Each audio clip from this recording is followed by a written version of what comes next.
آپ نے سنا ہوگا حضور نے سورہ رحمان کے بارے میں فرمایا ہے، سورۃ الرحمن عروس القرآن، یہ سورہ رحمان جو ہے یہ قرآن کی دلہن ہے۔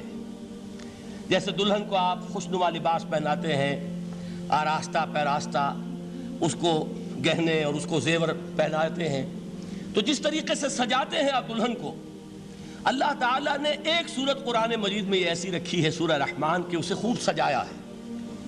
اس میں الفاظ کا در و بست، اس کا اپنا ایک ڈیوائن میوزک ہے۔ وہ تو اللہ تعالیٰ قراء جو ہے خاص طور پر مصر کے قراء، اللہ تعالیٰ ان پر رحمت نازل فرمائے، ان کی خطاؤں سے درگزر کرے۔ جس طرح قرآن کے انٹرنسک میوزک کو انہوں نے واضح کیا ہے۔ واقعہ یہ ہے کہ اگر یہ لوگ نہ ہوتے، شیخ عبد الباسط محمد عبد الصمد، شیخ محمود خلیل الحصری، یہ لوگ کہ جنہوں نے قرآن کے اس غنا میوزک، یہ لفظ جو ہے آپ حیران نہ ہو کہ میں یہ کوئی شاید توہین کر رہا ہوں قرآن کی، حضور نے یہ لفظ استعمال کیا ہے، تغنو، اس قرآن کو اچھی سے اچھی خوشلحانی کے ساتھ پڑھو۔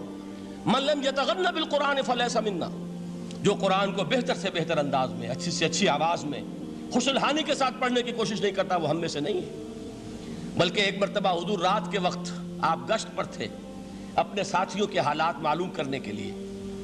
حضرت ابو موسیٰ اشعری رضی اللہ تعالیٰ عنہ ایک صحابی ہیں، ان کے گھر کے پاس سے گزر ہوا، وہ رات کو تہجد پڑھ رہے تھے، کھڑے ہوئے کیف کے عالم میں قرآن تلاوت کر رہے ہیں۔ حضور کو بہت پسند آئی ان کی قرات، کافی دیر تک وہاں کھڑے سنتے رہے۔ اب انہیں کیا پتا کون سن رہا ہے۔ بالکل اسی طرح سمجھ لیجئے ایک بات یاد آئی ہے، حضور فرماتے ہیں کہ جس طرح کان لگا کر اللہ قرآن کو سنتا ہے، کسی چیز کو نہیں سنتا۔ ہمیں نظر نہیں آتا نا، ہمیں معلوم نہیں ہے، ہم قرآن پڑھ رہے ہیں تو سننے والا کون ہے؟ سب سے زیادہ کان لگا کر خود اللہ۔ یہاں اس لیے مجھے یاد آیا کہ ابو موسیٰ اشعری کو کیا پتا تھا کہ کون سن رہا ہے۔ وہ اپنی کیفیت میں نماز میں تہجد میں قرآن کی تلاوت کر رہے تھے، اور ظاہر بات ہے ان کے گھر ایکڑوں میں بنے ہوئے نہیں تھے، ایک ایک کمرہ، ایک ایک کوئی حجرہ، ایسے ہی تو گھر تھے نا صحابہ کے۔ لہذا حضور پاس سے گزرے، آواز آئی، کافی دیر سنتے رہے۔ اس کے بعد آپ تشریف لے گئے، صبح فجر میں ملاقات ہوئی تو حضور نے تحسین کے انداز میں فرمایا، یا ابا موسیٰ انک قد اوتیت مزمارا من مزامیر آل داؤد، اے ابو موسیٰ تمہیں تو آل داؤد کے سازوں میں سے ایک ساز اللہ نے عطا فرما دیا ہے۔ جس طرح حضرت داؤد، لہن داؤدی مشہور ہے کہ جب وہ پچھلے پہر رات کو حمد کے ترانے الاپتے تھے، قرآن میں ہے کہ پرندے شامل ہو جاتے تھے ساتھ، اور پہاڑ وجد میں آتے تھے، پہاڑ بھی ان کے ساتھ شریک ہوتے تھے۔ تو جس طرح کا اللہ نے ان کو لہن عطا فرمایا تھا، حضور نے تحسین کے انداز میں فرمایا ہے ابو موسیٰ اشعری، اللہ نے تمہیں بھی آل داؤد کے سازوں میں سے ایک ساز عطا فرمایا۔ بہرحال قرآن مجید کا جو یہ میوزک ہے، قرآن کے الفاظ کا جو حسن ہے، جہاں تک حسن معنوی ہے وہ تو ہر لفظ میں ہے، لیکن یہ حسن ظاہری، حسن صوتی، حسن لفظی، یہ اپنے کلائمیکس پر آپ کو نظر آئے گا سورہ رحمان میں۔ لیکن قرآن میں یہ سورت اس اعتبار سے بھی ممتاز ہے، اس کی 4 آیات پر ذرا توجہ کریں گے، عجیب حقائق سامنے آئیں گے۔ جہاں یہ قرآن مجید کے حسن صوت اور حسن لفظی کی معراج ہے، وہیں اس کی پہلی 4 آیات میں 4 چوٹی کی چیزوں کا ذکر ہے، سب سے اونچی چیزیں۔ پہلی آیت کیا ہے؟ الرحمن، ایک آیت ہو گئی۔ رحمان کیا ہے؟ اللہ کا نام ہے۔ کبھی آپ نے غور کیا اللہ کے ناموں میں سب سے پیارا نام کون سا ہوگا؟ رحمان۔ کیوں؟ اس کا مادہ کیا ہے؟ رحمت۔ ہمیں سب سے بڑھ کر جس چیز کی ضرورت ہے وہ کیا ہے؟ رحمت خداوندی۔ نام اچھی طرح سن لیجئے اس حضور کے قول کو۔ حضور فرماتے کوئی شخص جنت میں مجرد اپنے عمل کی بنیاد پر داخل نہیں ہو سکے گا جب تک کہ رحمت خداوندی دستگیری نہ کرے۔ کسی صحابی نے بڑی ہمت اور جرأت کا ثبوت دیا کہ پوچھ لیا، کیا حضور آپ بھی؟ جب آپ نے فرمایا کوئی شخص داخل نہیں ہو سکتا جنت میں محض اپنے عمل کی بنیاد پر جب تک کہ رحمت خداوندی جو ہے وہ دستگیری نہ فرمائے۔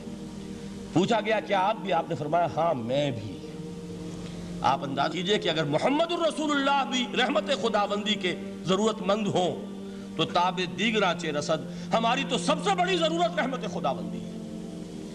اب یہ رحمت جو ہے قرآن مجید میں اللہ تعالیٰ کی یہ شان 2 الفاظ کے ذریعے سے آتی ہے، رحیم اور رحمان، اور کوئی مادہ نہیں ہے جس سے 2 نام بنتے ہوں اللہ کے۔ لیکن یہ مادہ ہے واحد رحمت کا کہ جس سے رحمان بھی ہے رحیم بھی ہے۔ رحیم صفت مشبہ ہے، رحمت دائم ہو جائے گی، مستقل ہوگی تو رحیم کہیں گے، اور رحمان اس میں رحمت کی ہے وہ شان ہے کہ جیسے ٹھاٹھے مارتا ہوا سمندر ہو، ہیجان کی کیفیت، طوفانی کیفیت، رحمت خداوندی کا طوفانی جوش، وہ ہے رحمان۔ آپ تو رہتے اس علاقے میں ہیں، آپ کو معلوم ہے عرب اگر بھوکا مرا جا رہا ہو تو کیا کہے گا؟ انا جوعان۔ پیاسا مرا جا رہا ہو انا عطشان۔ بہت غضبناک ہوگا غضبان، غضبان آصفہ قرآن میں آیا ہے، بہت غضبناک۔ رحمان جس کی رحمت جو ہے جوش میں ہے، ٹھاٹھے مارتے ہوئے سمندر کے مانند۔ تو یہ اللہ تعالیٰ کے ناموں میں سب سے پیارا نام۔ اب آگے چلیے، الرحمن علم القرآن، رحمان نے قرآن سکھایا۔ رحمت خداوندی کا سب سے بڑا مظہر، رحمان کی رحمانیت کا سب سے بڑا مظہر قرآن ہے۔ ان میں جو منطقی ربط ہے اس کو سمجھتے جائیے۔ اچھا آپ یہ سوچئے، جو علم بھی انسان کو حاصل ہوا وہ کس نے دیا؟ اللہ نے۔ سائنس کا علم کس نے دیا؟ اللہ نے۔ علم آدم الاسماء کلہا، وہ علم الاسماء جو حضرت آدم کو دے دیا گیا تھا ازل میں، یہ اسی کا ظہور ہے، یہ اسی کی ایکسفولیشن ہے جو ہو رہی ہے اور ہوتی رہے گی ابھی۔ اور دوسرے علم ہے وہ کس نے دی؟ اللہ نے دی۔ لا یحیطون بشیء من علمہ الا بما شاء، مخلوق میں سے کوئی اللہ کے علم میں سے کسی شے کا احاطہ نہیں کر سکتا مگر وہ جتنا اللہ دینا چاہے۔ لیکن یہ کہ تمام علوم میں چوٹی کا علم قرآن۔ نوٹ کرتے جائیے، اب چوٹی کی چیزیں جمع کیجئے۔ اللہ کے ناموں میں چوٹی کا نام رحمان، اللہ نے جو کچھ انسان کو سکھایا اس میں چوٹی کا علم قرآن۔ خلق الانسان، انسان کو پیدا فرمایا۔ سوال یہ کہ حیوانات کو کس نے پیدا فرمایا؟ آسمان کس نے پیدا کیے؟ زمین کس نے پیدا کی؟ فرشتے کس نے پیدا کیے؟ کیا مطلب خلق الانسان؟